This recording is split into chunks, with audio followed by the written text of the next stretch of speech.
જહાજમાં ફસાયેલા 14 નાગરિકોને બચાવતા ચીન ગદગદિત થયું, કહ્યું ભારતીય નેવી તમારો આભાર। કેરળના તટે સિંગાપુર ફ્લેગવાળા જહાજમાં આગ લાગ્યા બાદ ભારતીય નૌકાદળ દ્વારા તેમના ચાલક દળને સફળતાપૂર્વક બચાવ્યાના એક દિવસ બાદ ચીને ભારતનો આભાર માન્યો છે। ભારતમાં સ્થિત ચીની દૂતાવાસની પ્રવક્તા યુ જિંગે ભારતીય નૌકાદળ અને મુંબઈ કોસ્ટ ગાર્ડનો બચાવ અભિયાન માટે આભાર માન્યો છે। આ જહાજ પર 14 ચીની નાગરિક સવાર હતા। યુ જિંગે એક્સ પર પોસ્ટ કરીને લખ્યું, અમે ભારતીય નૌકાદળ અને મુંબઈ કોસ્ટ ગાર્ડ દ્વારા કરવામાં આવેલા બચાવ અભિયાન માટે આભાર વ્યક્ત કરીએ છીએ। અમે ઈચ્છીએ છીએ કે આગળના સર્ચ ઓપરેશન સફળ રહે અને ઇજાગ્રસ્ત ચાલક દળના સભ્યો જલ્દી સ્વસ્થ થાય તેવી શુભકામના પાઠવીએ છીએ।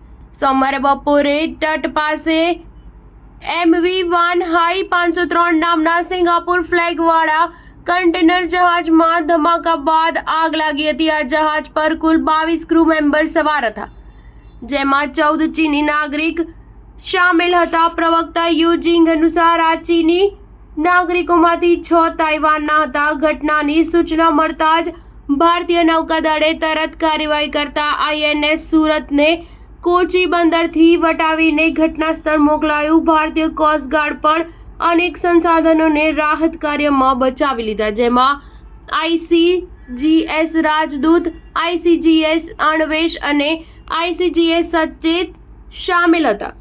એક CG ડોર્નિયર વિમાનને પણ સ્થિતિનું મૂલ્યાંકન કરવા મોકલવામાં આવ્યું હતું। આગ પર આંશિક રૂપે કાબુ મેળવી લેવામાં આવ્યો હતો, પરંતુ જહાજમાંથી ખૂબ જ ધુમાડો થઈ રહ્યો હતો। સોમવારે મોડી રાત્રે 18 ક્રૂ મેમ્બરને બચાવીને મંગલુરુ મોકલવામાં આવ્યા હતા, જો કે 4 સભ્ય પણ ગુમ છે। મંગળવારે અધિકારીઓએ સંભવિત ઓઇલ સ્પિલને લઈને એડવાઇઝરી જાહેર કરી હતી। ઘટનામાં એક ચીની એન્જિનિયર ગંભીર રીતે ઇજાગ્રસ્ત થયો છે, જેને હોસ્પિટલમાં દાખલ કરવામાં આવ્યો છે। સ્ટાર ન્યૂઝ 7 હંમેશા સચ્ચાઈની સાથે।